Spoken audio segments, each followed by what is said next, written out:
Saúde a todos em nome do soberano Criador dos céus e da terra, o nosso Senhor Jesus Cristo. Como o presbítero Daniel acabou de dizer, me chamo Thiago Castro, não sou daqui, não sou do estado de Pernambuco, sou da cidade de Cachoeira do Pimirim, estado do Espírito Santo. Estou acompanhado de minha digníssima esposa, faz assim, amor, Dona Beatriz, mais conhecida como Bia, me suporta há 8 anos. E confesso, meus irmãos, que eu estou com um grande fardo aqui, se assim posso dizer. Como eu disse, não sou daqui, não conhecia o pastor Sivaldo, e sou aluno dele, vou dar uma palhinha da aula dele. Ele diz assim, quando a gente começa a pregar, ele fala que toda boa banda começa imitando alguém, começa com um cover, e aí depois você trilha os seus passos. Ele falou que todo bom pregador começa imitando alguém. E eu vi aquele cara pregar, meus irmãos, eu fiquei maravilhado, com todo o respeito, vocês sabem disso, vocês têm um grande pastor e sobretudo um grande pregador. Eu falei, eu vou imitar esse cara.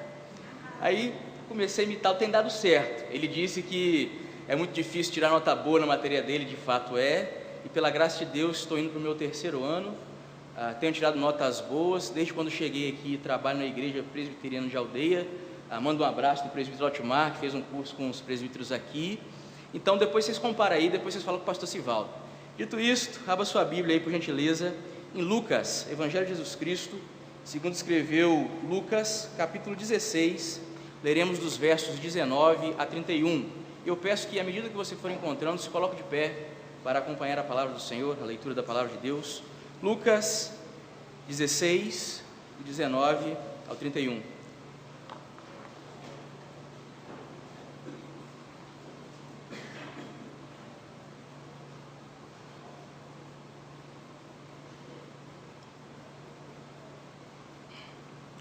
Todos encontraram?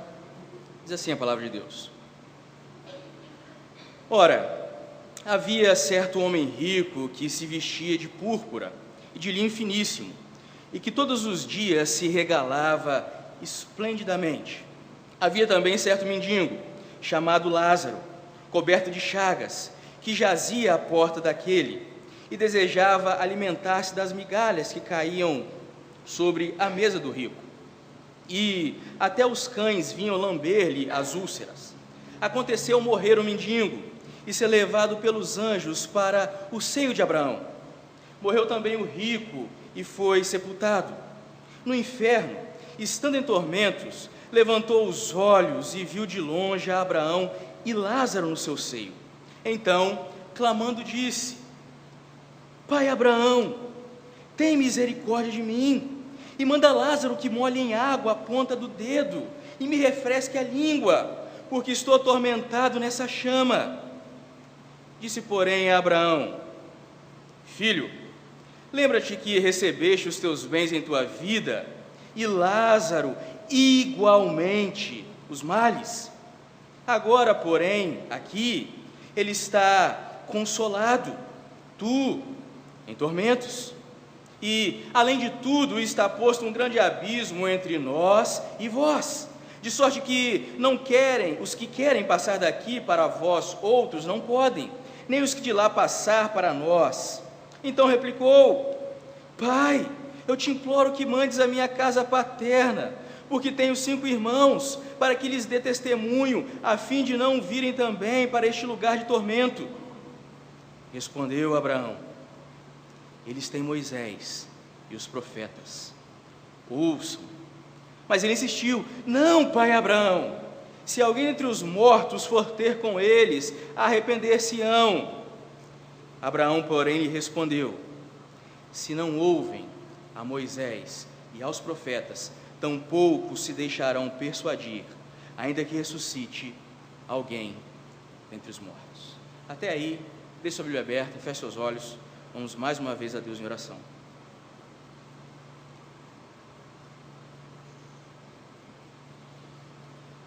Senhor, nos escondemos em Cristo, Pai, sabedores que o Senhor, Jesus Cristo e o Teu Santo Espírito são um.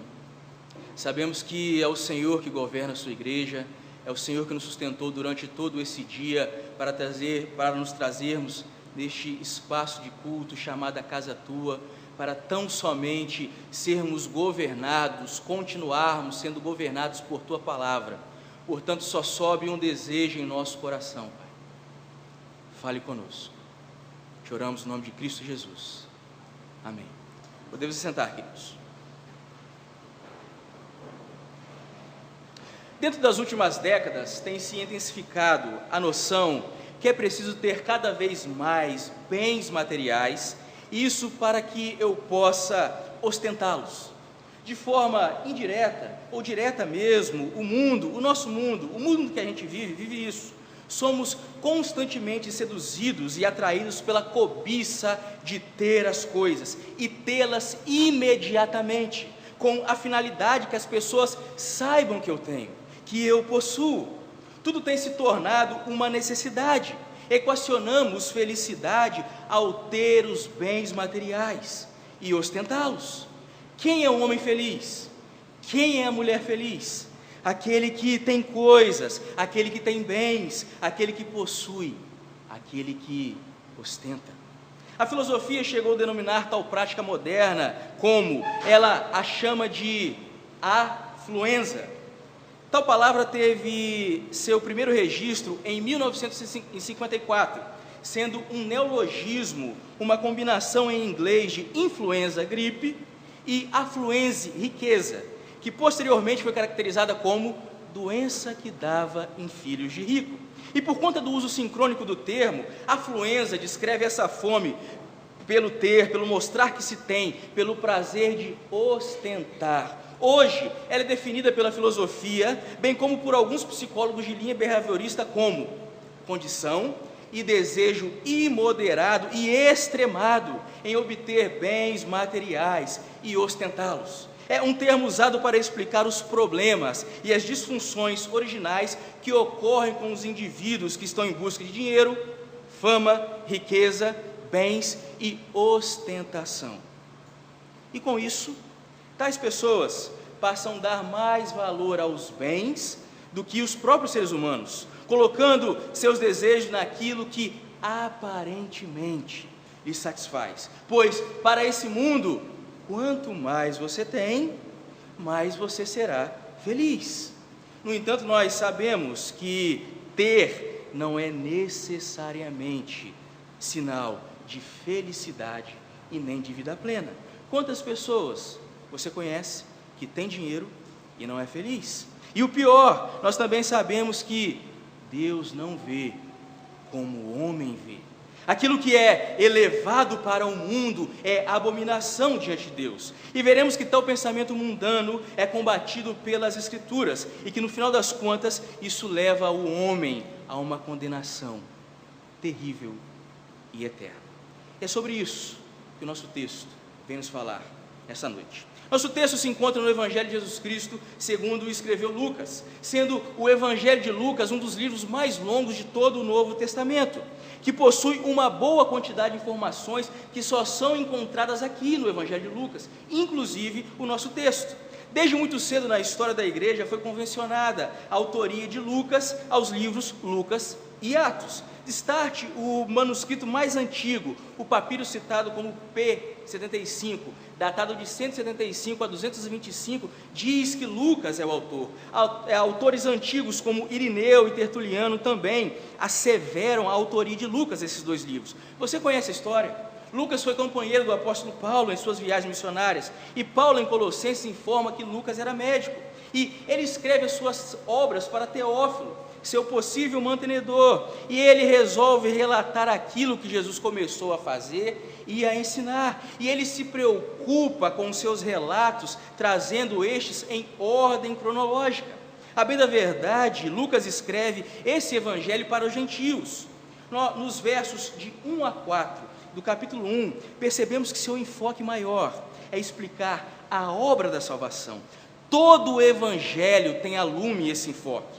Já no capítulo 15, Jesus continua a ensinar, e publicanos e fariseus começam a ouvir, e isso continua a irritar os fariseus. E Jesus, a partir daí, apresenta 3 parábolas muito conhecidas, sendo a parábola da ovelha perdida, a parábola da moeda perdida e do filho perdido. E em seguida, no capítulo 16, o nosso capítulo, Jesus conta uma outra parábola, a parábola do administrador infiel, que trata da incapacidade de alguém administrar algo. Os fariseus, eles eram ostentosos e maus mordomos daquilo que usufruíam. Lucas estava alertando sobre a reação dos fariseus ao ensino de Jesus. Não podeis servir a Deus e as riquezas. Na verdade, porque eles amavam o dinheiro, eles ridicularizavam esse ensino de Jesus, e porque eles se justificavam a si mesmos diante dos homens, como afirma no verso 15 do nosso capítulo, eles achavam que já eram salvos. Deus, no entanto, conhecia os corações desses homens. Jesus via a contradição na vida desses homens, mas eis que surge o verso 18 do nosso capítulo, que fala de adultério. A grande pergunta que talvez nos assalte é: o que isso tem a ver com os assuntos, todos os assuntos que estavam sendo tratados?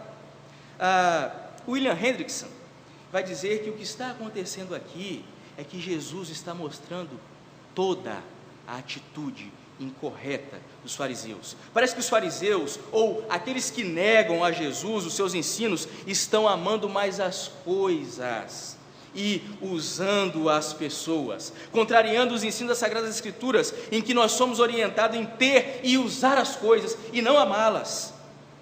Mediante isso, eis que surge o nosso texto. E a partir do verso 16, portanto, Jesus conta uma história de dois homens bem distintos um do outro. Num primeiro momento, ele diz que havia um homem rico, que vivia de forma esplendorosa, que amava o dinheiro, que vivia uma vida de luxo e que pensava porque ser descendente de Abraão já era salvo. No segundo momento, um homem pobre, que vivia em miserabilidade extrema, mas em nenhum momento se queixa de sua situação difícil na terra. A cada passo aceita aquilo que Deus lhe dá. E no final das contas, viveu a eternidade em prazeres memoráveis, enquanto o rico, apesar da vida glamurosa aqui, passou a eternidade em tormentos terríveis. Sendo assim, Jesus mostra o perigo de se amar as riquezas e as coisas desse mundo, que nos podem levar a caminhos terríveis e eternos. Mediante essas informações, sugiro que olhamos para esse texto nessa noite, sobre a seguinte perspectiva: o amor às riquezas e às coisas desse mundo levam os homens à ruína. Mas como o amor às riquezas e às coisas desse mundo levam os homens à ruína? Em primeiro lugar, fazendo com que os homens valorizem mais os bens do que as pessoas. Isso encontra nos versos 19 a 31. Nosso texto começa dizendo, gostaria de chamar a sua atenção para o primeiro verso, verso 19. Acompanhe comigo o que diz na sua Bíblia. O início do verso 19 diz assim: ora, havia certo homem rico. Há uma discussão em torno desse texto, se ele é parábola ou não. Mas o primeiro verbo do nosso texto, na língua grega, está no imperfeito, ou seja, no passado. E as narrativas do Novo Testamento, por vezes, se utilizam no verbo no imperfeito para começar uma história. Como, por exemplo, a cura do cego de nascença, a cura do cego de Jericó, dentre outras histórias que Jesus conta na Bíblia. A própria Septuaginta, a tradução do Antigo Testamento para a língua grega, traduzindo o início da narrativa de Jó, vocês conhecem a história, lá está escrito assim: havia um homem na terra de Uz. Ela usa o mesmo verbo, no mesmo tempo que está registrado aqui no nosso texto. Sendo assim, o que tudo indica, o nosso texto se tratar de um fato real, contado por Jesus, e não uma parábola apenas. E a primeira informação que temos é que um homem era rico, mas ser rico não é problema, e nem pecado. Nós sabemos disso. A Bíblia diz que nós podemos ter riquezas. Salomão, escrevendo Eclesiastes, capítulo 2, verso 24, nos diz: coma, beba, goze dos bens do seu trabalho, tenha riqueza, posses, afinal, isso é dom de Deus. O próprio pai da fé, o patriarca Abraão, era um homem extremamente rico. Riqueza não é problema aqui. Parece que de repente, Jesus está criticando a forma de administração da riqueza de que ele, como soberano criador dos céus e da terra, havia destinado a esse homem. pois ainda no verso 19, o texto diz que, além desse homem ser rico, ele se vestia de púrpura e de linho finíssimo. Preste atenção nisso. Lance Morris, comentando esse texto, vai relatar que nesta época, a coisa mais difícil era ter roupas coloridas. E o rico aqui, o texto faz questão de frisar como ele se vestia. Ele se vestia de púrpura, e púrpura era um tecido caríssimo, tingido com corante caríssimo, que era obtido através de um molusco específico, cuja sua pele produzia essa tinta específica para tingir roupas, ao passo que só reis, só a autarquia possuía esse tipo de vestimenta. Aqui, na verdade, o texto está dizendo que diariamente, não era no final de semana, não era em feriados, não era apenas em festas, mas diariamente, esse homem se vestia com a roupa real, esse homem usava a farda de um rei. E além disso, o texto diz que ele se vestia de linho finíssimo, que também, segundo Morris, era caríssimo para a época, era uma espécie de roupa de bar, seria o nosso colete. Juntas representavam a última palavra de luxo da época. Mas o grande problema não são as suas vestes. Meu querido, se Deus te der graça, e você conseguir comprar as melhores roupas hoje, amém. Se Deus te der a graça de você andar alinhado todos os dias, amém, é dom de Deus, é a graça dele para com a sua vida. Mas o que nos parece aqui, o grande problema aqui, é o final do primeiro verso, final do verso 19, de repente ele chega e diz, olha o que está escrito, e todos os dias se regalava esplendidamente. Parece-nos que o autor dá um salto histórico gigantesco aqui, vem nos nossos dias de hoje para nos dizer o seguinte, esse camarada não tem apenas porque pode, e sim tem para dizer que tem, para aparecer, para ostentar. Sabe aquela pessoa que tem dinheiro e sabe disso, e pensa que tem um rei na barriga e quer esfregar na cara de todo mundo isso? É isso que está acontecendo aqui. Ele quer ser visto, ele precisa ostentar. Lembrando que o texto diz que ele se vestia diariamente, todo dia era assim que o rico se vestia. Na verdade, esse homem vivia única e exclusivamente para si, nisto se achava a sua condenação. Seu viver diário em radiante esplendor, em festas pitorescas, dia após dia, porque isso é o que significa viver regaladamente. E aqui o nosso texto começa a demonstrar a sua ruína, ao passo que ele ama mais as coisas do que as pessoas. Na verdade, eles queriam que todos soubessem que ele é rico, e ele estava amando as coisas, e ele estava amando os bens. E como isso é tão atual? Nossa sociedade é assim, ao passo que ostentação virou um estilo de vida. E o nosso texto, registrado anos atrás, diz que este homem, ele não apenas possuía, mas ele queria ser reconhecido pelo que ele tem. Ele queria ostentar. Ele, na verdade, só ama os seus bens e ele mesmo. Você deve conhecer alguém assim. Mas no verso 20, somos apresentados ao segundo personagem dessa trama. O primeiro não é identificado pelo nome, já o segundo sim. Veja comigo o que diz o verso 20 na sua Bíblia. Olha o que diz o texto. Havia um certo mendigo chamado Lázaro.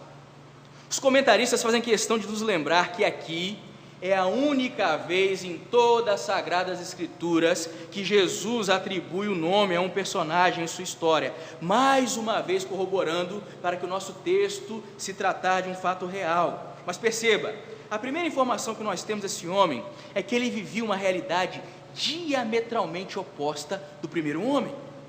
O primeiro era rico, vivia uma vida regalada. Esse aqui é um mendigo. E nós sabemos como os mendigos vivem. Eles vivem na rua, vivem de doações. Em português, claro, não tem onde cair mortos. De fato, vivem numa situação de miserabilidade extrema. E esse mendigo aqui leva o nome de Lázaro. Essa história, portanto, é toda especial. Ela é diferente de todas que o Senhor Jesus já havia contado. Aqui, já como dito, é a única vez que Jesus nomeia um personagem, e seu nome é Lázaro.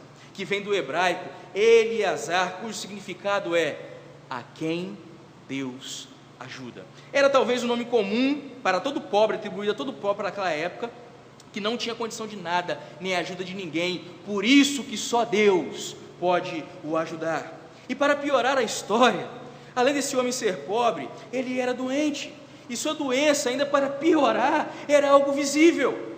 Ele possuía chagas.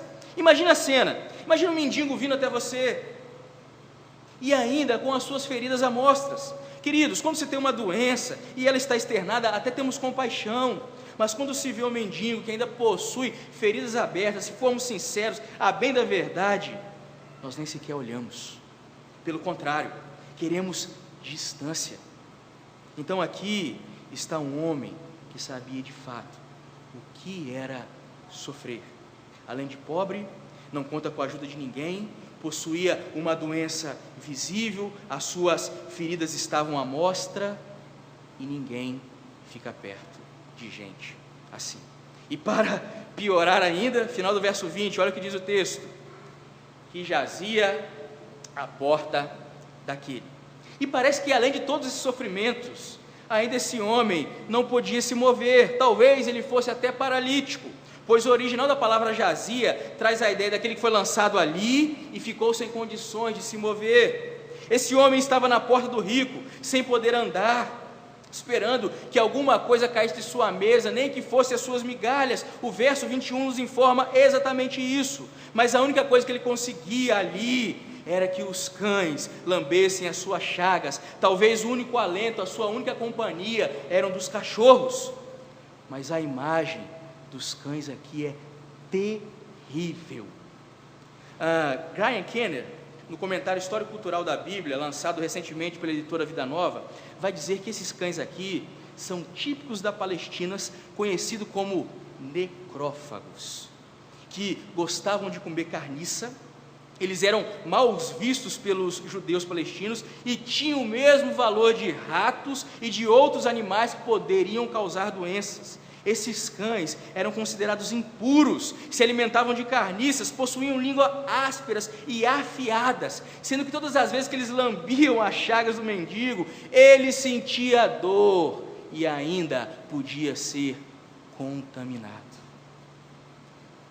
Quanto sofrimento! Ele só queria se alimentar das migalhas, ele queria o mínimo do mínimo para sobreviver. No entanto, só consegue dor e sofrimento. Eu gostaria de chamar a sua atenção, pois aqui está uma oportunidade para o rico demonstrar sua piedade, pois sempre que ele chegava, ele passava no seu portão, ele não podia deixar de ver Lázaro, mas o que ele fazia? Nada. Pelo contrário, ignorava Lázaro. Uma coisa é certa, o rico não prestava atenção no mendigo, nem o ajudava. Sabe por quê? Porque ele vivia única e exclusivamente para si. Na verdade, ele amava mais as coisas, mais os bens do que as pessoas. O tempo todo, o nosso texto está mostrando um contraste. Mas o que eu gostaria de chamar a sua atenção é que em nenhum momento, embora tamanho sofrimento, nós vemos esse mendigo reclamar. Você percebeu isso? Ele viveu a vida toda dele ali, ciente que a sua ajuda só seria do Senhor, independente do que ele estivesse recebendo, bem ou mal. Esse homem possuía contentamento. Ele não reclama, ele só espera o que Deus quisesse lhe dar. E é de fato isso, queridos, que precisamos enxergar na nossa vida, não como rico que só ama as coisas e despreza os homens, pois como isso nos leva à ruína. Mas precisamos enxergar a nossa vida como Lázaro, que não reclama, mas sabe que até quando as coisas não estão bem, independente do tempo, é o Senhor a sua única ajuda, e isso não pode vir de outro, senão de Deus. E isso nos leva a um outro aspecto do nosso texto. Estamos meditando sobre o seguinte tema: o amor às riquezas e as coisas desse mundo levam os homens à ruína.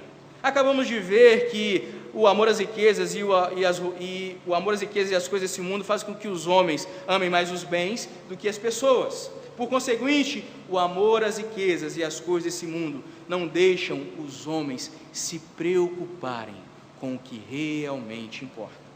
Parece que a riqueza, o mundo, esse desejo pelo ter, pelos bens, esse desejo de ostentar, essa prática mundana nos impede de enxergar o que realmente importa. Isso se encontra nos versos 22 e 31.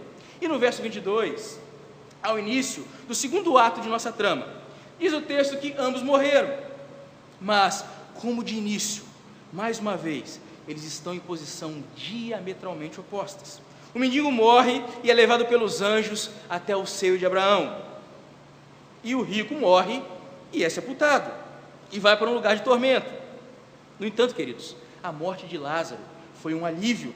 Quantos aqui conseguiriam viver nessa situação que esse homem vivia? Como nos informa Apocalipse, sua bênção chega, ele morre. Interessante, no entanto, que esses dois homens foram tão opostos da morte quando tinham sido na vida. Lázaro desejava o mínimo do mínimo para viver, e nem isso conseguia. Mas agora em sua morte, ele é levado pelos anjos ao seio de Abraão. E o autor aos Hebreus, no capítulo 1, verso 14, vai nos dizer que os anjos são espíritos ministradores enviados para serviço a favor daqueles que irão herdar a salvação. E é exatamente isso que acontece aqui. E esses anjos levam Lázaro direto para o seio de Abraão. E o que me chama a atenção aqui é nos atentar que não foi um anjo, e sim foram anjos, no plural. Foi uma comitiva de anjos, cuja ideia aqui é de uma pessoa importante que está sendo escoltada. Escoltada para onde? Para o seio de Abraão. E a imagem aqui é a imagem de um banquete. Os anjos de Deus vieram levar esse homem para o lugar de honra nos céus. E não é isso que as Escrituras nos prometem? Que quando chegar aquele grande dia, nós estaremos assentados com os patriarcas, numa grande mesa, ceando com o nosso Senhor. Afinal foi isso que ele angariou na cruz por nós. E agora, esse homem já está junto do pai Abraão, num banquete, desfrutando, porque o original dessa palavra seio pode ser traduzida como uma expressão oriental que significa recostar-se ou reclinar-se em uma festa ou um banquete. Pode também descrever amizade íntima. Você conhece a história? Quando Cristo ia ceiar com seus discípulos, o apóstolo João, o discípulo a quem ele amava, recostava sua cabeça onde? Em seu peito, ou em seu seio. Portanto, esse segundo ato aqui contrasta com o primeiro. Lembra? Esse homem jazia à porta querendo migalhas, e nem isso ele conseguia, e agora ele é escoltado para uma festa, para um banquete, e quem está ao seu lado? O próprio pai, Abraão. Mas no final do verso 22, diz que o rico morre, porém toma outro destino. E perceba, a única honra que o rico teve é que ele foi sepultado. Vocês notaram isso? Nosso texto diz que o rico foi sepultado e Lázaro não. Sua riqueza só lhes conferiram bens aqui. Sua riqueza lhe impediu de se preocupar com o que realmente importava. O rico foi sepultado, deveriam ter sido gastos rios de dinheiro e só. E logo, imediatamente, sua alma brada lá do inferno. E o verso 23 diz exatamente isso. Mas quando ele abre os olhos, ele percebeu que por mais rico que ele era, a sua riqueza não podia comprar uma passagem segura para o céu. Ele vê que ele está no inferno, e ele acorda e descobre, porque ele não ama a Deus acima de todas as coisas, e o seu próximo como a si mesmo. Ele está no inferno. E por que ele está lá? Porque durante toda a sua vida, ele mesmo rompera os seus laços espirituais com o pai Abraão, ignorando as necessidades de seu próximo, em vez de amá-lo como a si mesmo. E este não vivera para este nem para Deus, senão para si mesmo. Ele buscara sempre a sua própria satisfação. E mais uma vez no inferno, ele está entregue a si mesmo. Mas note, além de condenado ao inferno, o texto diz que ele estava em tormentos. E o original dessa palavra é alguém que está submetido a um instrumento de tortura, sofrendo dores agudas e sem fim. Essa palavra tormento, ela é usada 4 vezes nesse relato, se referindo a uma dor indefinida e interminável. É a mesma palavra usada para a condenação temida pelos espíritos malignos e para o julgamento que Deus enviará para esse mundo. E esse homem só pode fazer uma coisa ali, além de sofrer. Ele olha para cima, e mesmo assim ele está sofrendo, pois ele vê de longe uma grande festa. A gente não sabe como isso é possível, mas o texto diz que ele agora vê e reconhece Lázaro, coisa que as suas riquezas nunca permitiram ele fazer em vida, e ele agora sabe que é Lázaro, de tanto que ele o chama pelo nome, e sabe que ele está no seio de Abraão. Esse camarada está no inferno, mas ele está plenamente consciente, ele vê e reconhece pessoas. Ensinamentos errôneos como o sono da alma e esquecimento da vida após a morte aqui caem por terra. E o verso 24, nós temos uma informação um tanto quanto inusitada. Vocês diriam que alguém ora ou alguém oraria no inferno? O verso 24 diz que sim. Olha o que diz o texto, início do verso: então, clamando, disse. Esse homem clama, esse homem ora, ele clama por misericórdia, ele chama o pai Abraão. E notaram como ele chamaram Abraão? Ele chama de pai. Assim como os fariseus que reivindicavam o seu direito, e Cristo lhes advertia, dizendo que nem todo que é nascido de Abraão era seu filho, e não foi esse o argumento do apóstolo Paulo escrevendo a sua carta magna, a epístola aos Romanos, para explicar que são filhos de Deus, aqueles os quais Cristo morreu na cruz por eles. E para piorar, ele fala que ele ainda podia ter algum mérito ali. Preste atenção nisso. Ele não queria sair dali, ele só queria ser aliviado. Ele quer um pouco de água para a sua língua, porque ele estava atormentado em chamas, mas ali ele ainda acha que ele é superior. Preste atenção, ele pensa que Lázaro é seu inferior. Ele manda quem? Ele manda Abraão mandar quem? Lázaro, e este molhe o dedo e lhe refresque a língua. A grande pergunta que assalta os nossos corações aqui é: o que vale uma gota d'água em meio a uma chama? Que tipo de consolo um dedo molhado pode dar a uma língua atormentada em chamas?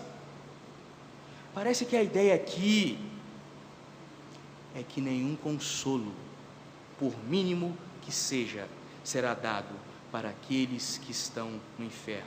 Nenhum pedido será atendido, pois a resposta de Abraão é terrível. Vocês conhecem a história, verso 25, acompanhem comigo. Disse, porém, Abraão: filho, lembra-te que recebeste os teus bens em vida, e Lázaro igualmente os males. Agora, porém, aqui ele está consolado, tu em tormentos. Perceberam? Abraão o chama de filho, mas mesmo assim não deixa de dar a sua sentença. Abraão o reconhece como um judeu, não reconhece como um eleito, não reconhece como um salvo, e diz que ele recebeu as suas misericórdias em vida. O seu dinheiro, tudo que ele tinha veio do Senhor, e preste atenção nisso, o texto diz que ele recebeu os seus bens em vida. Isso aqui é de grande valia para nós, porque tudo que temos, tudo que teremos, tudo que somos, tudo que iremos ser, vem do Senhor, contrariando pensamentos de alguns que dizem que é por nossas forças. Foi o Senhor quem nos deu, queridos, coisas boas ou coisas ruins, porque o que Lázaro recebeu foi males, chagas, e o texto também diz que veio do Senhor. Mas o texto continua, e como aparente piora, pois Abraão ainda lhe informa que há um grande abismo intransponível que os separam. Quem está aqui não pode passar para lá, e vice-versa. Quem está no inferno, por mais rico que seja, não pode comprar nada para o céu. Verso 26 nos diz exatamente isso. Como em vida aqui, eles continuam em posições diametralmente opostas, mas o rico não se conforma, e diz o verso 27 e 28, que ele suplica ao pai Abraão, que mande a Lázaro à sua casa paterna, para que esse lhe dê testemunha em seus 5 irmãos, para que não venham para o mesmo lugar de tormento. Notaram? Esse homem em vida, por conta do amor ao dinheiro, das coisas, desse mundo, desprezou o que de realmente importa. E, além de negligenciar a Deus, esse homem nunca se casou e nem teve filhos. Como é que eu te provo isso? Pois numa situação de tormento, você que é marido, você que é pai, qual é a primeira pessoa que você queria que não sofresse? Ele manda avisar os seus irmãos. Ele não teve família, ele não tinha ninguém, ele não se importava, porque ele achava que os seus bens eram mais importantes do que as pessoas. E ele sabia que os seus irmãos também não levavam as escrituras a sério. Seus 5 irmãos também possivelmente eram solteiros, porque onde eles moravam? Moravam com seus pais, com o pai. E possivelmente viviam uma vida semelhante à que ele vivia na terra. Por isso do seu pedido. Não era a riqueza que eles desfrutavam, que era a sua preocupação, e sim o menosprezo com as sagradas escrituras. E ele tem uma ideia interessante. Veja, se alguém que já morreu ressuscitar e ter com os meus irmãos, eles vão acreditar. Afinal, existe maior milagre que a ressurreição? Mas nos parece que Abraão tem um outro argumento melhor para a salvação daquela família. Na verdade, Abraão mostra a única via régia para a salvação de todo homem. Qual foi a resposta de Abraão? Verso 29. Eles têm Moisés e os profetas. Ouçam-os. Ou seja, eles têm toda a Bíblia. Ouçam a palavra de Deus e serão salvos. Afinal, a fé vem pelo quê? Ouvir e ouvir a palavra de Deus. Aliás, ninguém precisa de outra coisa para ser salvo. No entanto, eis que surgem os versos finais, verso 30 e 31. Ele não se dá por vencido. Ele acha que ele sabe mais que Deus. Ele chama, mais uma vez, ele insiste, ele chama Abraão de pai pela 3ª vez, assegurando-se que seu pai e seus irmãos se arrependeriam se alguém dentre os mortos ressuscitasse e fosse ter com ele. Mas Abraão lhe dá uma resposta que não lhe agrada. Abraão diz que ninguém ressuscitado dentre os mortos seria capaz de lhe falar a respeito da revelação de Deus mais claramente do que as próprias Escrituras. Se um homem rejeita a palavra de Deus escrita, não se arrependerá, nem será persuadido por alguém que venha e ressuscite. O verso 31 nos diz exatamente isso, numa das histórias mais fantásticas das Sagradas Escrituras, em que o próprio Cristo demonstra suas duas naturezas, de tal maneira que ele chora, e ele faz um dos maiores milagres, em que ele ressuscita Lázaro na frente dos fariseus. O Lázaro, o irmão de Marta e Maria, aquele que Jesus amava, que saiu do túmulo vivo depois de 4 dias, andando e ressuscitado. E mesmo assim, os fariseus não se arrependeram. Pelo contrário, o verso-chave de João 11 é o verso 53 que diz: desde aquele dia da ressurreição de Lázaro, procuraram matar a Jesus. Indubitavelmente, aqueles que recusam aceitar o testemunho da revelação de Deus nas Sagradas Escrituras, tampouco se deixarão persuadir, ainda que ressuscite alguém dos mortos. Nada de espetacular ou milagroso pode causar qualquer efeito sobre as vidas humanas, porque a coisa mais espetacular e milagrosa que pode acontecer em toda a história da humanidade já aconteceu. Deus se revelou através da sua palavra, preservou-a para que hoje eu e você soubéssemos que ela é suficiente para salvar todo homem de qualquer situação. Queridos, está diante de nós um texto tão antigo que nos ensina verdades profundas e tão atuais. Vimos que o amor aos bens, além de levarem os homens à ruína, também faz com que ficamos cegos para o que realmente importa. E quão atual isso é hoje, pois nos alude que quando nos rendemos ao amor às riquezas, quando queremos ostentar, quando vivemos de acordo com a filosofia do mundo, nós estamos batendo na cara do grande mandamento que Cristo nos ensinou, que resume toda a lei. O próprio Cristo disse: ouve, ó Israel, o Senhor nosso Deus é o único Senhor. Amarás, pois, o Senhor teu Deus de todo o teu coração, de toda a tua alma, de todo o teu entendimento, de toda a tua força. Amarás, pois, o teu próximo como a ti mesmo. O céu e o inferno são reais, e o nosso destino eterno não depende de riqueza ou pobreza, mas do nosso relacionamento com Cristo, com aquele que nos ensina a amá-lo, e não as riquezas, que nos ensina a amar ao nosso próximo, e não a viver uma vida ostentosa para com o nosso próximo.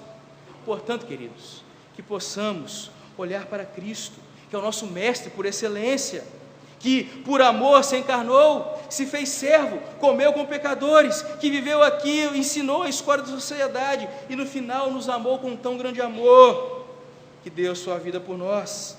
Que possamos viver de acordo com esse grande mandamento. Mas como é difícil isso! E não viver isso implica em um outro grande desafio para nós hoje, porque quando não cremos na palavra de Deus, que nos ensina isso, aplicamos outros pensamentos para guiar nossa vida, e no final, para aqueles que assim o fazem, só resta um caminho intransponível, que parece que tem sido esquecido na igreja moderna hoje, que se fala pouco, que é o inferno.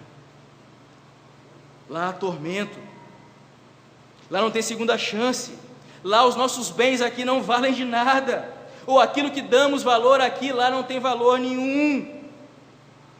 Portanto, renda-se diariamente à palavra de Deus, mesmo sendo confrontado, mesmo não compreendendo-a totalmente, mesmo crendo que a palavra de Deus vai nos machucar, vai nos humilhar, vai mostrar quem realmente somos, mas ela é a única que é suficiente para tirar qualquer homem do lamaçal do pecado e transportá-lo para a vida eterna, regendo toda a nossa vida, aqui e agora, independente da nossa condição, seja ela com fartura ou com amargura, independente sendo ela como a do rico ou a do mendigo, com bonança ou escassez, pois no final, as primeiras coisas se passarão, e eis que o nosso Senhor fará tudo novo. Parece que a influenza, a doença que dá em filhos de rico, é real. Há quem diga que ela nem tem cura. Afinal, vivemos num mundo que é preciso se ter, preciso mostrar que se tem para se ter valor. Mas, queridos, essa doença mundana tem cura sim. Sua cura se deu na cruz do Calvário, onde nosso Deus deu o bem mais precioso para mim e para você, que ninguém pode adquirir ou ostentar, que é a nossa salvação, que vivemos não pelo que temos, e sim pelo que Cristo fez por nós. Vamos fechar nossos olhos? Vamos orar?